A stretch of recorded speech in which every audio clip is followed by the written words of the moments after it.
High guys welcome back to my YouTube channel. মই প্ৰিয়াংশী আপোনালোকৰ মাজত মোৰ আনটি ভিডিঅ'লৈ স্বাগতম জনাইছোঁ। আৰু মই বনাব লৈছোঁ আজি গা ধোৱা চাবোন। আনিও বনোৱাৰ দৰেও ময়ো আজি ট্ৰাই কৰিছোঁ ৰুমতে, আৰু চাই গৈ থাককচোন মোৰ সৈতে। আৰু চাবোন থকা বনাবৰ কাৰণে মই আনি লৈছিলোঁ, মানে অৰ্ডাৰ দি আনিছিলোঁ ফ্লিপকাৰ্টৰ দ্বাৰা বেছ আৰু লগতে চিলিকন মলটো, যোনটো শ্বেপ দিয়ে চাবোনৰ।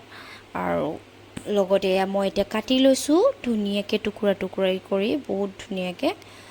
আৰু একেবাৰে সৰু সৰুকৈ কাটিছোঁ যাতে সোনকালে গলি যাওক।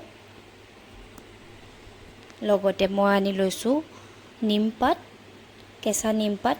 লগতে মই খুন্দিও লৈছোঁ, ভালকৈ খুন্দি লৈছোঁ। যিহেতু ইয়াতে মিক্সাৰ নাই, মই যিহেতু হোষ্টেলত থাকোঁ আৰু হোষ্টেলত মিক্সাৰ নাই, সেইবাবে মই হাতে দি খুন্দি লৈছোঁ। আৰু লগতে এয়া মল।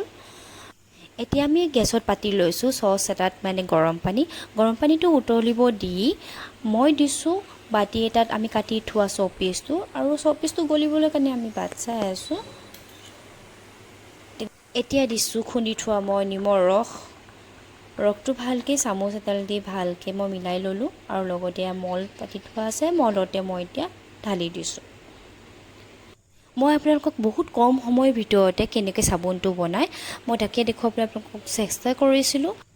আৰু যিহেতু এইবাৰ মোৰ ফাৰ্ষ্ট টাইম হয়, সেইটো হিচাপে মই বাৰু ঠিকেই দেখিছোঁ। আপোনালোকেও মোক কমেণ্টৰ দ্বাৰা জনাবচোন যদি কিবা ভুল হৈছে। যিহেতু মোৰ ভুল হ'বও পাৰে, কাৰণ মোৰ এইবাৰ যিহেতু মোৰ ফাৰ্ষ্ট টাইম আপোনালোকক জনাইছোঁৱেই। আৰু শুকাবৰ বাবে মই গোটেই ৰাতিটো ৰাখি থ'লোঁ, যিহেতু মই ৰাতি বনাইছিলোঁ। আৰু ৰাতিপুৱা হৈ গ'ল বনি ৰেডি। এইয়া দেখক কেনে হৈছে, আপোনালোকে মোক জনাব। আৰু আজিলৈ ইমানেই। মোৰ আন এটা ভিডিঅ'ত আকৌ লগ পাম। Bye bye.